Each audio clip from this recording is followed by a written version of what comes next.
thing I'm still getting my head around, Lauren Daigle, that concert that she did a concert in Auckland and then one in Christchurch. That was only last Monday. So much has happened in the world since last Monday. It seems like an age ago that Lauren Daigle was in concert. Great concert, I hear.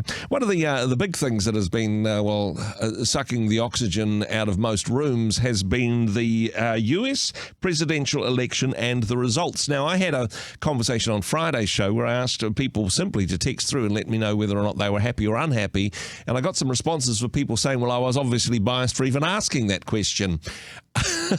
But that's an interesting one. John Peachey from thethinkfarm.org joins me on the program. JP, kia ora, good morning. Thanks for your time. Kia ora, yes. I should let you know that I've got safety straps, one on either side, trying to hold me in the centre so I don't lean too far. Look, I'm not going to ask you whether you are happy or unhappy, and I think for most of us, we let's go for a third option of confused. Actually, but yes. and some people are asking, even from either political persuasion, are asking the question, what happened? Because what happened from a Democrat's point of view? They would say what went wrong. From a Republican point of view, they'll be saying, so what is it that we can give credit to for our victory? Do you have an answer to that question, John, about what happened? Why is it that former President Trump is now President-elect Trump? That's a very, very good question, and the question that we should all be asking, really. And it was pretty much the same question that I answered back in 2016. And my reason is really, really simple. Is that Donald J. Trump wouldn't have been elected or wouldn't have got through the primaries had it been a moral criteria, because he has some questionable past. Yep. And it's kind of fascinating, isn't it, that as Christians, we can suddenly drag up someone's past and present that again as the most important factor. But he didn't get elected. He didn't get elected based on that. He got elected based very, very simply on giving direction. This is a leadership issue. Yep. Very, very clearly. People need direction. And if you want biblical substantiation for that, the scripture that says, without a vision, people perish. Or I think the NIV says, and I like this translation, without a vision, people cast off restraint, which means they just run in circles. They do whatever they want to do. I think he was elected because in 2016, he said, this is the way we're going, come with me. Yep. And I think it was very, very clear that through this election campaign, he said exactly the same thing. He gave people a destination. He painted the promised land and said, we're going to take you there. But both in 2016 and in 2024, the two other candidates, Hillary Clinton and Kamala Harris, waffled their way around the United States, absolutely waffled their way around. I mean, there's nothing particularly wrong with what they were saying, but it wasn't enough to engage people in the direction. And it's kind of the same, and I'm going to be kind of highly offensive here to New Zealanders, it's kind of the same with TV3 and TV1. Okay. Closing down media outlets. The reason they were closed down is because nobody wants to buy their product. Mm-hmm. That's it. Yeah. Right? You're not going to close down a highly successful media outlet. Well, this is what happened in the States. Nobody bought the Democrat vision. Well, not enough people bought the Democrat vision. So I think it's a really clear thing. What we're looking for is we're looking for clear, straight, decisive leadership saying this is where we're going. We're in a crisis. Kofi Annan, the former Secretary General of the United Nations, said in 2018, just before he passed away, he said the world is suffering from the lack of great leadership.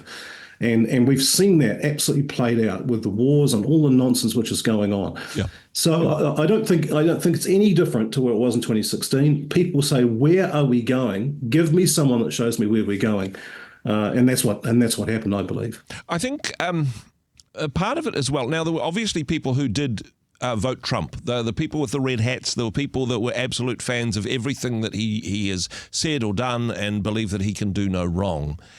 But I think for a lot of people that voted in the US election, they didn't vote for Trump. They didn't vote for Republican or Democrat. They voted for change.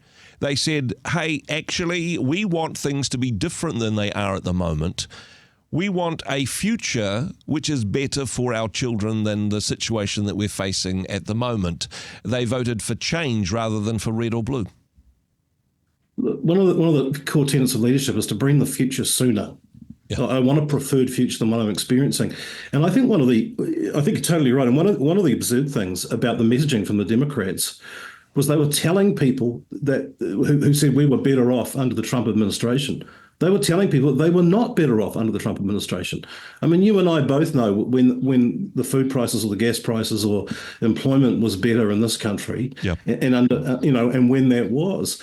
So it was such a bizarre campaign. Yeah. And to be fair to Kamala Harris, she didn't have enough time to prepare. I mean, Donald Trump had 4 years to prepare for it, so he knew what he was saying right from day one. But the messaging was such strange messaging. I thought people need. If I asked you, what do you want for your kids, right? You want them to be able to buy a house. Yep. You want them to have a good job. I mean, these are basic things. And I think that the nuance of the border and all that sort of stuff, I don't think that really played a huge difference. I think it was people looking very clearly at how am I going to put food on the table over the next 4 years or into the future. And I think that was a very strong motivator. Again, because the moral thing, they tried to fight him on a moral thing. They tried to attack him. I mean, goodness, you got to wonder. They tried to impeach him multiple times. They tried to drag him through court. Well, they did successfully drag him through court. Nothing worked, which tells me, again, the same as 2016, that Hillary Clinton was the most qualified, according to pundits, the most qualified presidential candidate of all time. So she started way up here and ended way down here. Yeah. So this is what happened, kind of again, really. They tried everything they could to bring the guy down, but his messaging to the ordinary people, I think the difference is 13 million votes. I mean, it's a huge amount of people. Right? That's quite the margin. There is perhaps a disadvantage, particularly in difficult times, when people are feeling the pinch. And honestly, people don't care whether an economist goes on the television and says, well, actually, the economy is much better than it was back then. It depends on people's perception about how they are feeling compared to how they used to feel. Really, it's not necessarily about dollars or cents or how you measure the economy on graphs and spreadsheets. But there's also seems to be, I think, a disadvantage for the incumbent in difficult times. Because, and yes, there's a change of candidate from the Democrats, but you go from being vice president to president. What new thing do you have to offer? You've had your turn, and this is as best as you have been able to give us. It's time for something new. In difficult circumstances in particular, and we've seen this, of course, with the New Zealand election and change of government, people just saying, we're sick of where we are. We want something new. We're prepared to take a risk on that compared to more of the same. Thank you very much.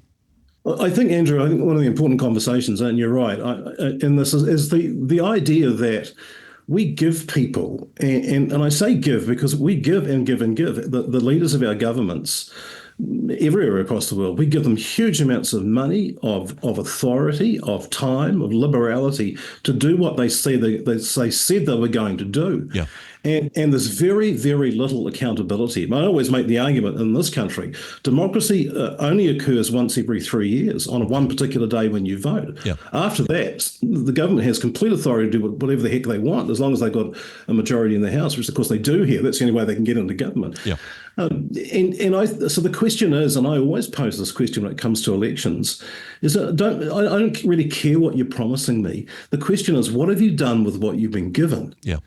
And that is the big question. And I think this time around in the States, absolutely, a Biden-Harris government for 4 years, they're trying to pretend during that campaigning that it didn't exist, that this is a whole new thing, and then I had no influence in that 4 years as vice president. But the question stands, what have you done with what you've been given? And I think, again, for the average person, they can look at that question and really rationalise an answer very, very quickly. And we need to continue to hold our governments to account. We really do. I mean, these are the lives of our children, our grandchildren, mukabuna. I mean, we must hold governments to account for what they promise and what they deliver. Yeah. And hey, in terms of Trump's leadership style, we have had a version of this beforehand. He's not an unknown commodity in that regard. And for people that love him and people who disparage who he is, one thing that we know, it's going to be an interesting few years, JP, that he brings a certain wild card to the pack, and yet it is going to be very interesting. There is going to be, of course, implications not just to the United States, but to the world generally, including a cluster of islands in the bottom of the South Pacific. Well, I just hope that he has the gumption to do what he said he's going to do, which is to tell Putin and Zelensky on day one, pull your heads in, stop killing people. Talk to Kim Jong-un again and say, listen, stick your nuclear weapons where the sun doesn't shine. I mean, he has that cheek about him, and if he can do that, then fantastic. Yep.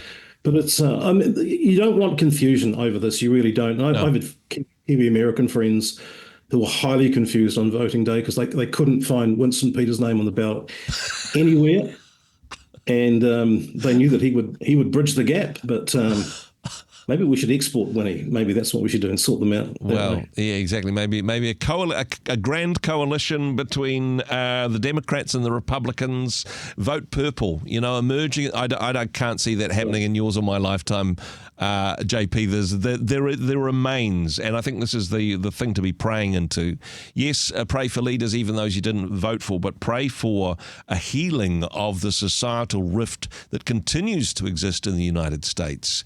In the aftermath of this election under Donald Trump's leadership. I suppose that doesn't totally heal that rift. It may be challenging times ahead for the people of the United States. Well, I think the country needs to heal from the lying, to be quite honest. I mean, the astounding things that were said during this campaign on both sides of the coin, accusing people of things backwards and forwards, horrific things. And Andrew, I mean, I'm not really a political animal when it comes to this sort of thing, but for a whole party of people to be supporting full-term abortion, I just don't have an answer for that, and that's very controversial, of course, but it's like, jeepers, guys.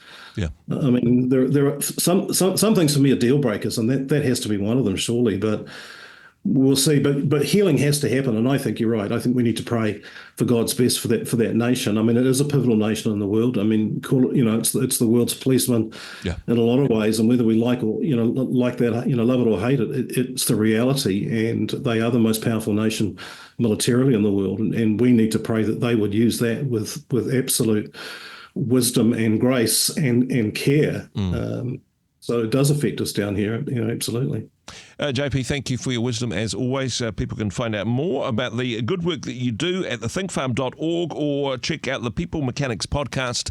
Thanks so much for joining us once again. Good to see you, man. Hey, thanks very much for joining us in the Rhema studio. Thanks very much for watching the interview. It's kind of nice to have an audience, actually. And if you did like what you watched, then do give us a like, do give us the thumbs up. And if you'd like to see more interviews like that one, or perhaps even better, subscribe and those interviews will come straight to you. Don't forget to turn on your notifications, and we'll see you in the next one. Cheers.